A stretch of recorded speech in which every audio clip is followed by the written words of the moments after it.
In high school, Joe wrestled and ran track. He continued wrestling at DePauw University, where he was a standout on its first wrestling team. And it was at DePauw where Joe's love for mathematics was joined by a love for physics. After graduating from DePauw, Joe went on to get his master's and doctoral degrees in physics from Yale University. He was teaching at Yale when he applied to become a NASA astronaut.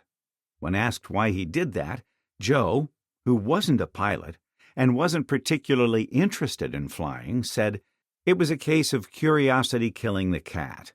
I was interested in the exams and tests they gave the astronauts." From thousands of applicants, Joe was one of 11 selected in 1967 to train as one of NASA's first scientist astronauts. And rigorous training it was.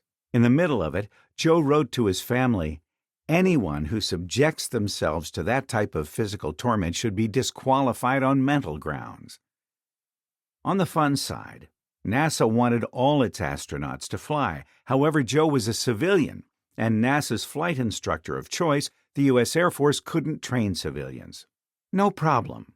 NASA got Congress to pass a law authorizing the Air Force to teach Joe Allen how to fly. Joe graduated as his training class's top stick, finishing number 1 in academics, aerobatics, formation flying, and instruments. Eventually, he logged more than 3,000 hours flying jet aircraft. In 1982, Joe was selected to fly on STS-5, the first fully operational space shuttle mission. Joe elected to be a mission specialist rather than a pilot because mission specialists got to walk in space. STS-5 deployed the first satellites from a spacecraft. The crew called themselves the Ace Moving Company. Joe went back into space for the last time in 1984 on STS-51A.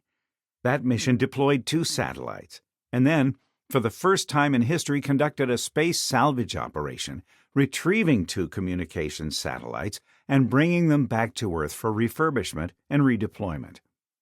With a wink and a nod to STS-5, the crew called themselves the Ace Repo Company.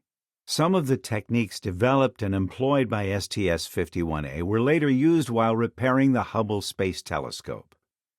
It was during this mission that Joe became the second and last astronaut to walk untethered in space using the Manned Maneuvering Unit.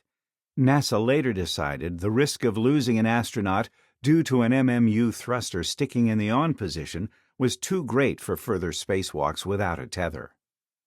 When he retired from NASA in 1985, Joe had logged a total of 314 hours in space.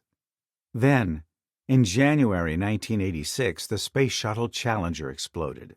In a split second, Joe lost 7 friends, several he had helped select to become astronauts. Soon after, cash donations began flowing into NASA to support the families of the astronauts who lost their lives. Because NASA was a government organization, it couldn't accept money from the public. NASA was about to return those donations when it was decided to create a foundation to receive and manage them. No longer employed by NASA, Joe Allen became the chairman of that foundation. In that role, Joe traveled internationally to raise funds for the foundation. Those families received that help and then created as a lasting memorial to their loved ones Challenger Centers, with a mission to inspire the next generation of explorers and innovators through hands-on STEM education experiences. Today, there are 33 Challenger Centers worldwide. Joe Allen served on and chaired the Challenger Center's board of directors. In 2005, Joe Allen was inducted into the U.S. Astronaut Hall of Fame.